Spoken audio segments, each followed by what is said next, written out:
They say knowledge is power. But what happens when knowledge is sealed so precisely, so deliberately, that no one can ever unlock it? There exists a manuscript so strange, so perfect in its secrecy, that it has defied the world's brightest minds for over 600 years. This is not myth. This is the Voynich Manuscript, carbon dated to between 1404 and 1438. The manuscript was written on vellum, fine calfskin parchment reserved for royal decrees, sacred texts, and elite scientific works. Expensive, durable, elite. It originally held 272 pages. Today, only 240 remain. At least 32 pages were carefully removed. No one knows by whom or why. Its contents are divided into sections: botanical, plants that don't exist; astronomical, diagrams of unknown constellations and moons; biological, nude women bathing in green fluids, joined by surreal pipework; pharmaceutical, tools, roots, and herbal mechanisms; and finally, recipes. Star-marked paragraphs of indecipherable text. The writing flows left to right in a completely unique script. It follows the rhythm of a real language. There's structure, repetition, even grammar, but no known alphabet, no known tongue. There are no corrections, no cross-outs, no margin notes, as if the author never once doubted his abilities, as if they already knew exactly what they were writing. Then it vanished.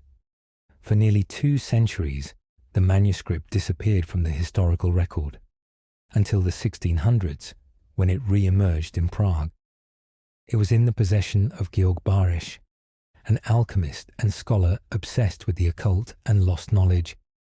He believed the manuscript contained ancient medical or natural secrets, but he couldn't read it.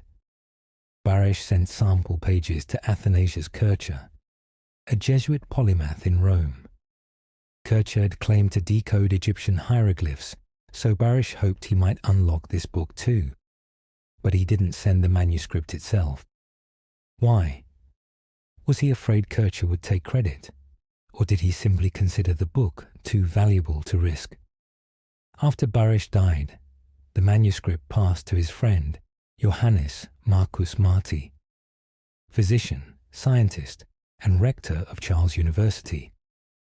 In 1666, Marci sent the manuscript to Kircher with a note that read, "I am transmitting to you this book, bound in mysteries, whose meaning I believe only you can unveil." Kircher accepted the book. Then, silence. He never wrote back, never published findings, never admitted defeat.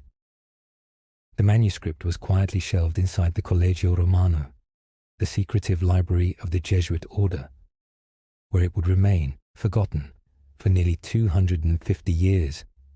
In 1912, a Polish-born rare book dealer named Wilfrid Voynich was granted access to materials being discreetly sold from the Jesuit archives.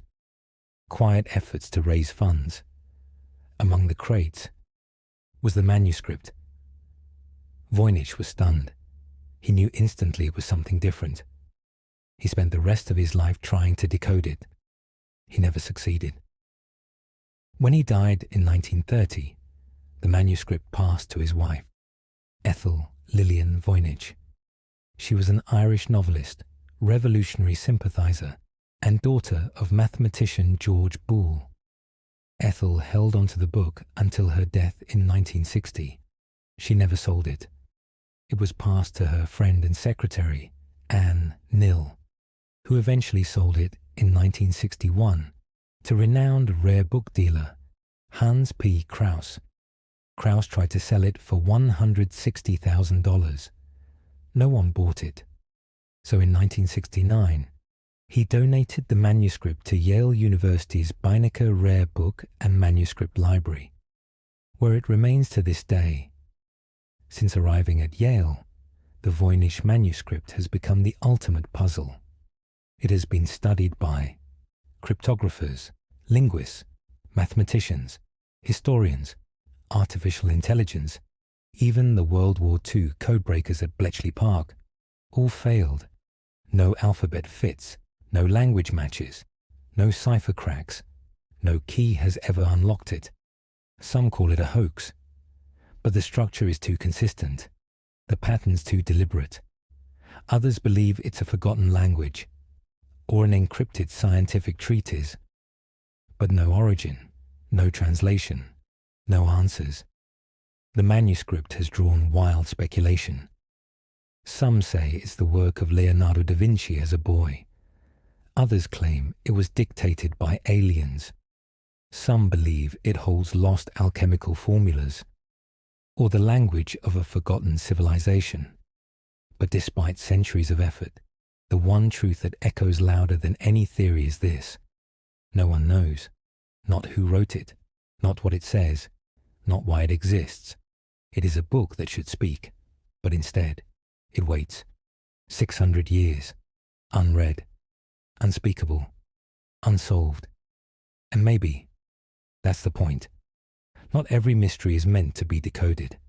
Some exist to remind us that knowledge still has secrets, that silence can be deliberate, and that even the most beautiful books can be impenetrable. The Voynich Manuscript remains in its glass case at Yale, waiting, watching, daring the world to try again.